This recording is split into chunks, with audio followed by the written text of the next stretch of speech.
New York.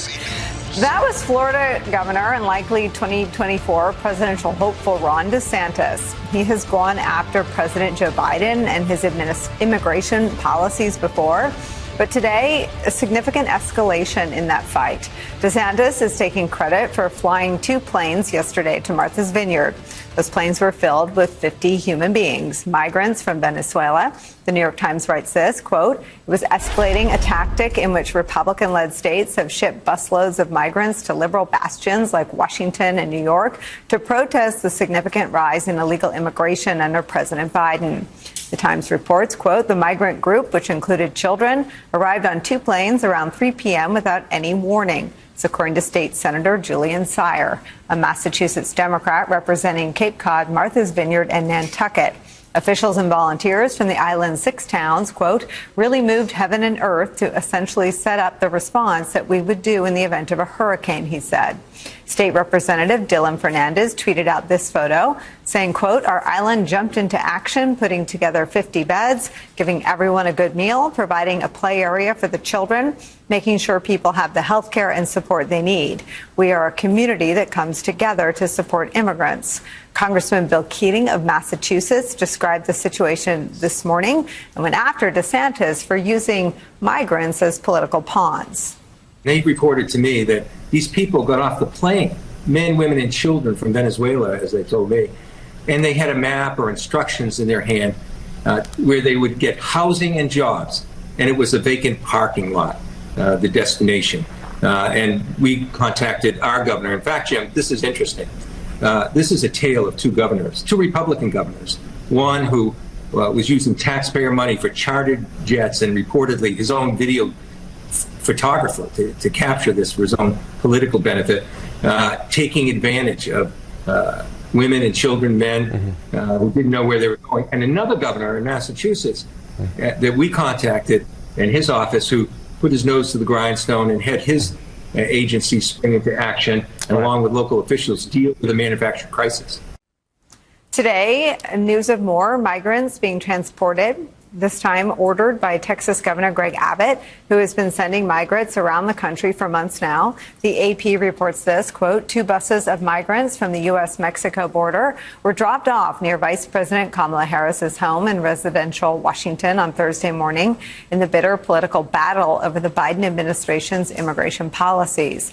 Meanwhile, just last week, D.C. Mayor Muriel Bowser declared a public emergency over the continued arrival of buses of migrants. It's where we begin the hour with some of our favorite reporters and friends. Miles Taylor is here, former chief of staff at the Department of Homeland Security and the co-founder of a newly launched national political party called Forward.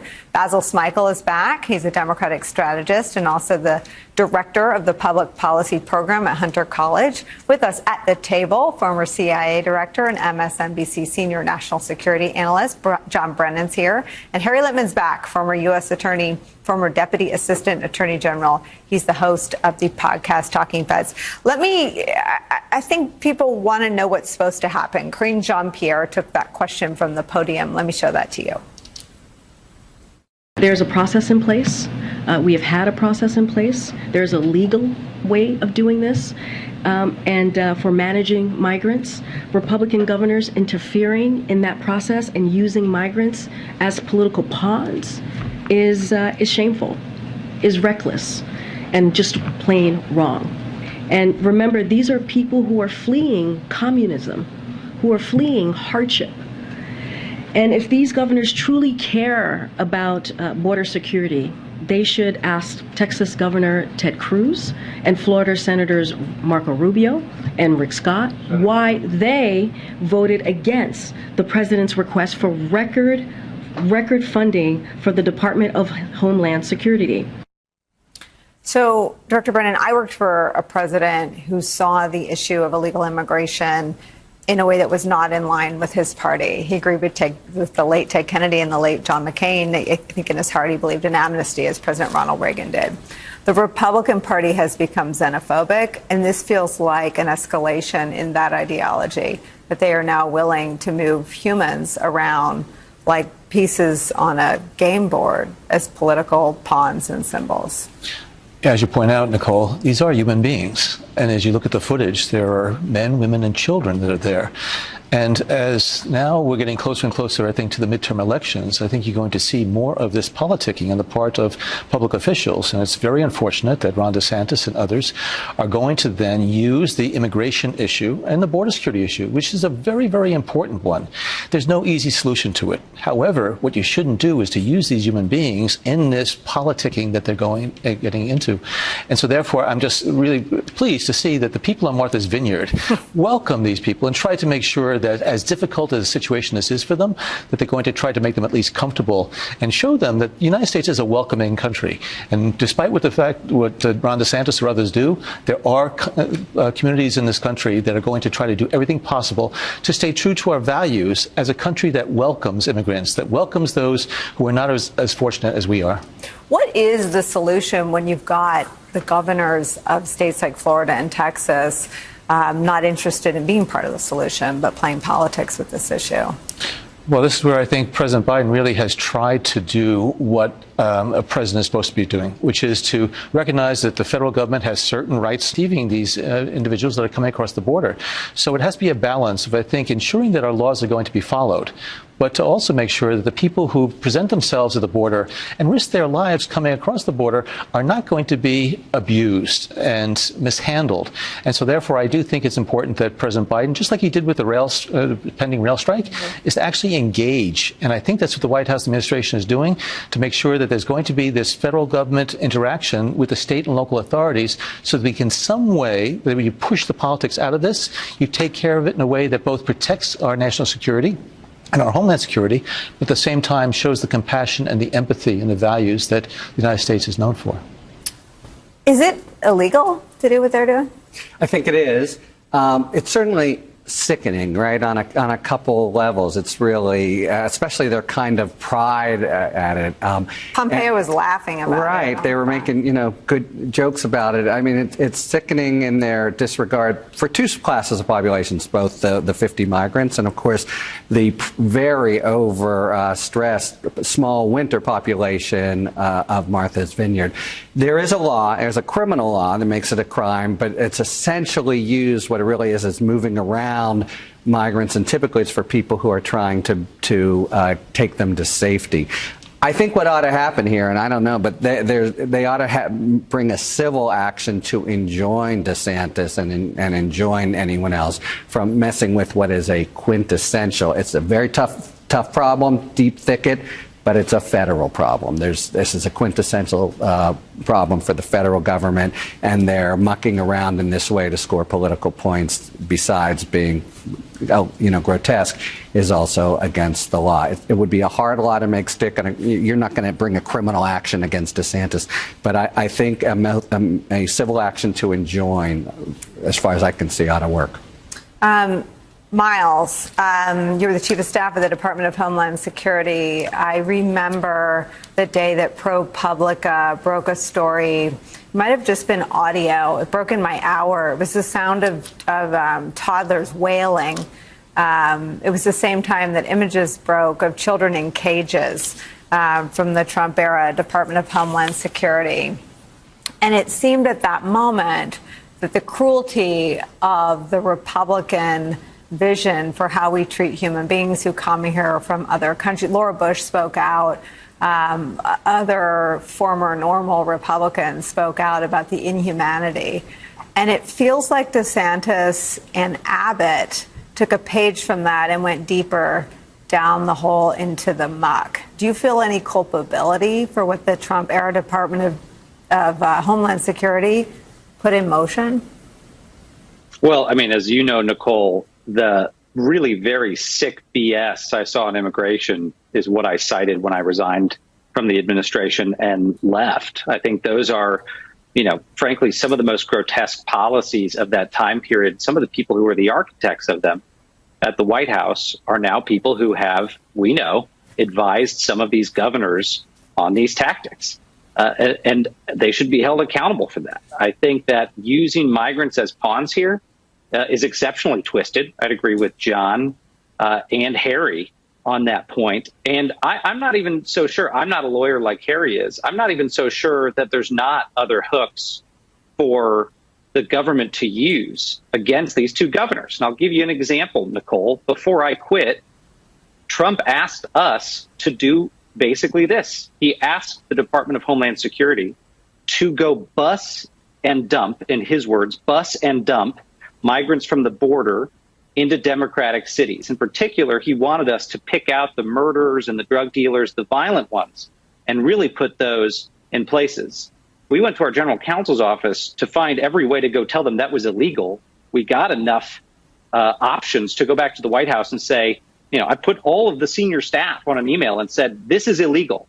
Now tell me you want to do it. And there was crickets on the chain. I suspect right now that the administration and hopefully the Department of Homeland Security are looking at ways, whether it's human trafficking laws or something else, to hold the governors accountable. Do we have an immigration crisis? Of course, there is a crisis at the border. That's not Joe Biden's fault. That's Congress's fault. Congress needs to fix this. Like you said at the top end, we need a humane immigration policy like George W. Bush was trying to pursue. We need a compromise. That's the only way we're going to get this done. And in the meantime, screwing with people's lives like this after they've come off a dangerous journey is just as bad as anything Trump did. It goes right up there to the top of grotesque behavior. Basil and Miles, I appreciate your candor and your reflection at the Trump era inner workings of this. Basil, this is something that has bedeviled Democratic and Republican administrations for decades. And the problem, as Miles said, is that it lies in the Congress and not even gridlock, the refusal to acknowledge and really deal with the problem. It lies in the complicated nature of the problem itself. That said, there isn't time for us to get our ducks in a row while children are pushed onto air. I mean, there is something so apocalyptic about small children being loaded onto planes and lied to and flown all over. I mean, the terror and the lack of empathy for what these human beings go through feels like another indication of sort of the cancer in right-wing politics at this hour. Yeah, I have to say this. It's despicable. It's inhumane. And for those that don't know, particularly in the case of Governor DeSantis, it's actually connected to some very racist history. Because in the early 60s, in the backlash of orders to integrate the South, you had freedom riders going south.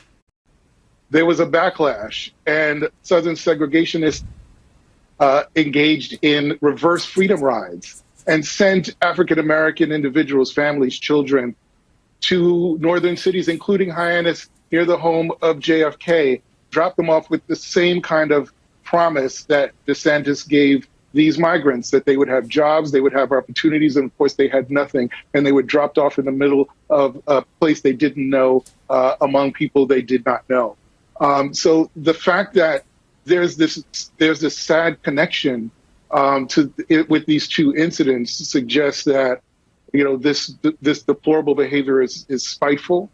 And when anyone says "Make America Great Again," we know exactly the time, the place, and the behavior that they're referring to. And as we try to sort of prosecute Trump and Trumpism, this is how far it extends, and perhaps even further. And where are those sanctuary congregations, not just the sanctuary cities, because we know that they're receiving a lot of these individuals and these families, but where are the sanctuary congregations that we saw in the 80s when the Central Americans were coming here? Those Christian conservatives, those evangelicals that were embracing them then, they're not doing so now. And so you just have to think that where were the people who really care about public service? People like DeSantis and Abbott shouldn't even be holding office, let alone thinking, at least in the case of one of them, running for a higher office. Yeah, Miles, I was thinking as I read this story, as it sort of came across the wire last night, about just how dangerous to other human beings the DeSantis-Abbott primary is going to be over the next 2 years. Yeah, you really got to think, Nicole, that you said this at the top end. John said this. Harry said this. Basil said this. We're talking about human lives here. Politics has gotten so corrosive now that we've totally taken the human element out. And these decisions are being made without regard to the fact that these are children and their parents and their vulnerable populations. And again, it's important to note that that didn't start with DeSantis and Abbott, right? A lot of this behavior started in the Trump administration. And when I said at one point, I think it was on your show, Nicole, that the cruelty is the point, that is what they are carrying forward with their policies. I think we all hoped in 2020 that we'd put a stake in the heart of Trumpism. These guys are keeping it alive. They're the new zombies of Trumpism. And for them, for DeSantis and Abbott, the cruelty is the point.